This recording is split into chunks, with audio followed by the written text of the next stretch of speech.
Même si les vents sont contraires à tes yeux et que tu ne vois aucun signe avantageux jusqu'à présent, sache que vivre la volonté de Dieu, c'est aussi accepter de vivre sans réponse de Dieu à l'instant T.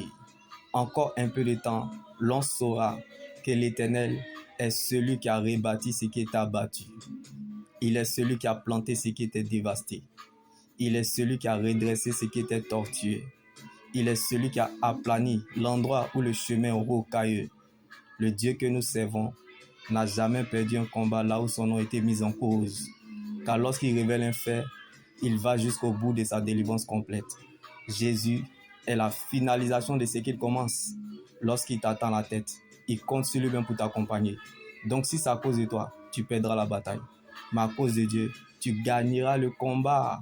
Car les bénédictions futures attirent toujours les batailles et des combats dans le présent. Donc la grandeur ne surprend pas les grands.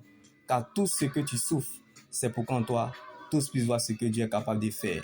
Alors, même quand c'est le moment pour toi d'être abaissé, accepte ce qui est blessé de Dieu, mais refuse de perdre sa présence, car tu peux tout perdre sans avoir rien perdu, parce que tu demeures dans le véritable.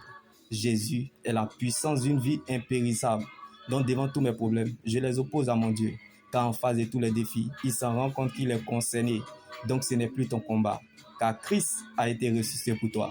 Donc il y a encore de l'espoir, tant que Jésus vit pour toi. Shalom.